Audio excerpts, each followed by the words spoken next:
Hello विद्यार्थियों, नमस्कार। SRP education पर आप सभी विद्यार्थियों का एक बार पुनः स्वागत है। सभी 8वीं कक्षा के बोर्ड परीक्षार्थियों के लिए खुशखबरी है। 8वीं बोर्ड परीक्षा देने वाले वर्तमान में सभी विद्यार्थी जो 1 मई 2022 को हिंदी विषय का आपने पेपर दिया है, हिंदी विषय के बुकलेट में आपके जो प्रश्न था उस प्रश्न जो है वो पाठ्यक्रम से संबंधित नहीं है या हटाए गए पाठ्यक्रम से हो सकता है। तो आपको कितने बोनस अंक मिलने वाले हैं इस वीडियो में बताएंगे। प्राचार्य जिला शिक्षा एवं प्रशिक्षण संस्थान समस्त राजस्थान।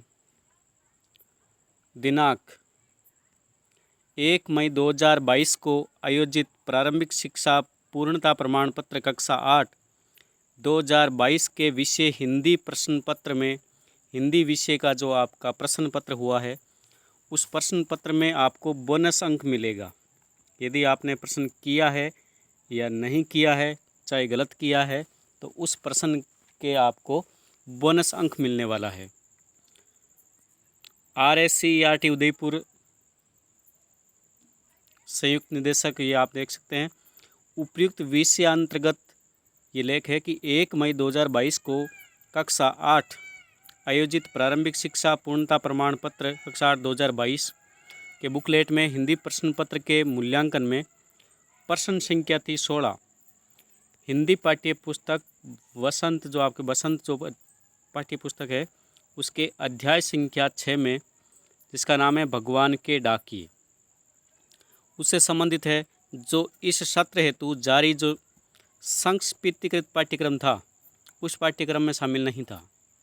अर्थात जो भी पाठ्यक्रम है उस पाठ्यक्रम से अभी इस वर्ष के लिए, इस सत्र 2021-22 के लिए ये पाठ है वो हटाया गया था और इस पाठ से एक प्रश्न आ गया था, प्रश्न संख्या 16। अतः परीक्षण उपरांत प्रश्न संख्या 16 के लिए निर्धारित जो अंक है वो 3 अंक है, वो परीक्षार्थियों को बोनस अंक प्राप्तांक के रूप में प्रदान करना सुनिश्चित करें।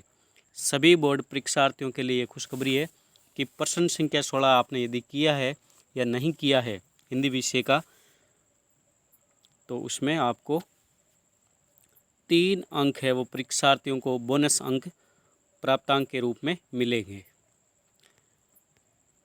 और अध्याय संख्या 6 में भगवान के डाकिए, उस प्रश्न का एक पद्यांश आया हुआ था, 4 पंक्तियां। उसका अर्थ आपको लिखना है कि कवि बताना था कि कवि इस पंक्तियों के माध्यम से क्या संदेश देना चाहता है।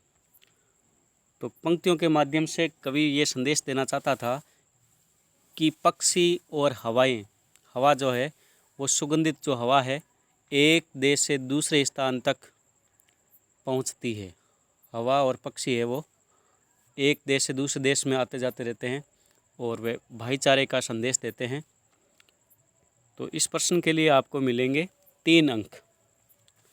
धन्यवाद विद्यार्थियों। कक्षा 8 के लिए ये इम्पोर्टेंट आप सभी के लिए खबर थी।